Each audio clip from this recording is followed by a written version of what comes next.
Greetings, you beautiful people. First of all, I want to thank every single one of you. You're freaking amazing. I managed to get to 1,000 subscribers. That is so awesome. You made my day, you made my week, you made my month.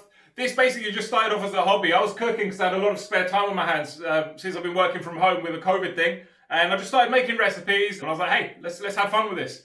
And so basically I ran with it and here we are today. Nice. Thanks again, guys. I really do appreciate it. Today we're going to be making pizza. This is one thing that I've been saving for 1,000 subscribers. My mates have been asking me when you're doing the pizza one, when you're doing the pizza one. So I hope you enjoy it. It's fairly simple to make. It just takes a while. But I'll explain to you how to do it in a shorter space of time if you're that desperate and you want to have it this evening. Other than that, let's get cooking, folks. Thanks again so much. If you like vegan food, vegetarian, plant-based, no animals, no animal products on my channel, hit the like button, hit subscribe, and ring the little bell notification so that you can get notified every time I upload some awesomeness. I love you all. And yeah, let's get cooking. So for this recipe, we're going to start off with 1 cup of cold water, half a cup of warm water. You're going to want 450 grams of flour. I'm using type 00, which is the best one for making pizza. Okay, you're going to want 3 grams of yeast. Now, you're not using a whole sachet. A sachet itself is about 7 grams. You want just under half of a sachet. Then you want 1 tablespoon of salt, 1 tablespoon of sugar, some olive oil, and I'm using corn flour for this, but generally you'd use semolina. I just prefer corn flour on mine. And that's about it. Let's get started. So we're going to start off by adding half a cup of warm water and our sugar, and we're going to give it a good stir, and we're going to add our yeast into that. 11 minutes later. And after about 10-15 minutes, just add in the rest, slowly but surely, at a nice pace so you can work it easier.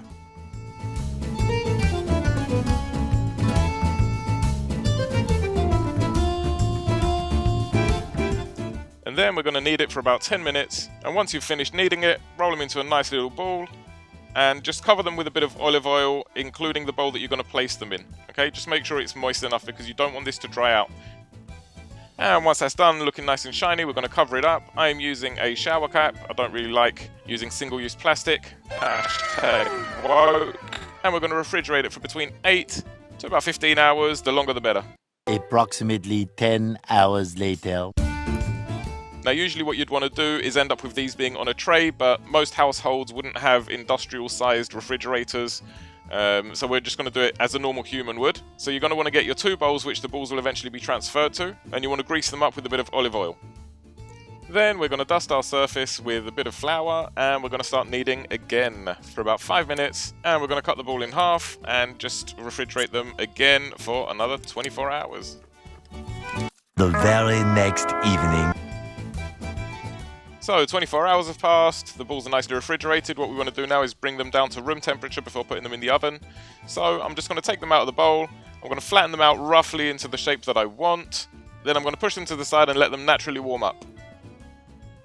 And once you're finished doing that, we're going to preheat our oven, set it to the highest temperature it will go, do not be afraid.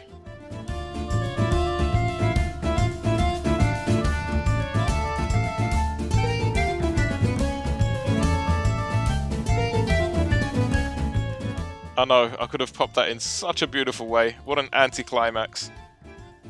Now, I know most of you aren't really investing in a pizza stone or a pizza steel right now, but do get one of these little pizza trays. I mean, even if you're buying the store-bought ones, it's always nicer to just prep them on that thing.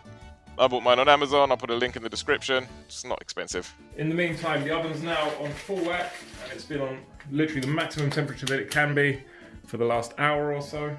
Now, with regards to our cheeses, so here's the thing.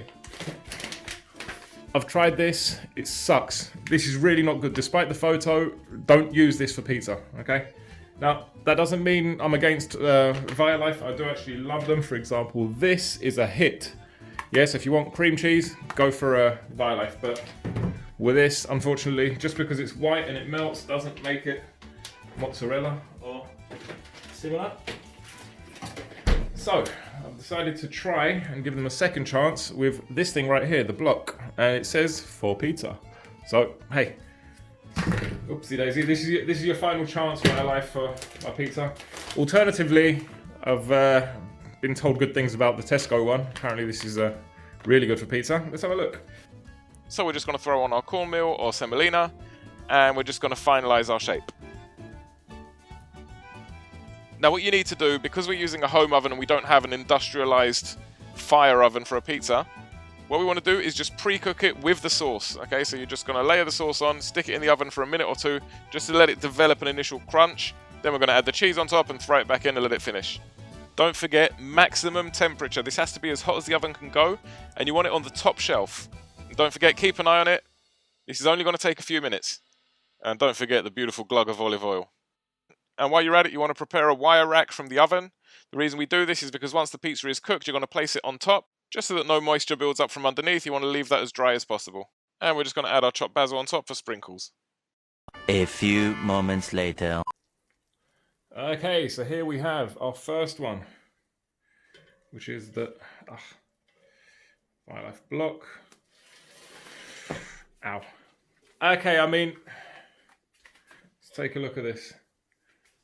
Not exactly ouch. It's not exactly a mozzarella pizza, but as you can see, got nice bits of crust up here, bit of crunch. And we're going to give that a nice little glug going on here again. And we're going to try it out and give it a verdict. Let me just cut some. Now, my little pizza roller hasn't arrived from Amazon yet, so I'm going to use my trusted friend, my Chinese cleaver. Please don't kill me, Italians. It gets the job done. Right, I really should use a chopping block for this, but I'm hardcore on this. That'll do. Oopsie daisy. Alrighty, you want it to be. But let's check out the cheese. Can't see the camera from under there. Give it a try. Our survey said... It's a fail, man. You just can't get freaking good vegan mozzarella cheese. I don't get it. We have the technology to put a man on the moon, or a woman. Got to be careful nowadays. But we can't yet get a good vegan mozzarella. Okay, scrap that. Let's try this bad boy. Round 2, fight!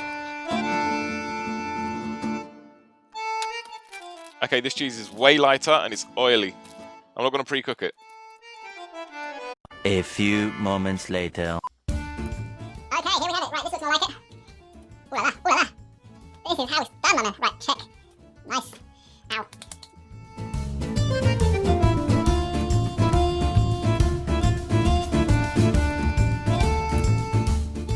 Let me bring you in closer. As you can see, fluffy, fluffy. Look at that. That's how you'd know you're onto a winner. Winner, winner, vegan dinner.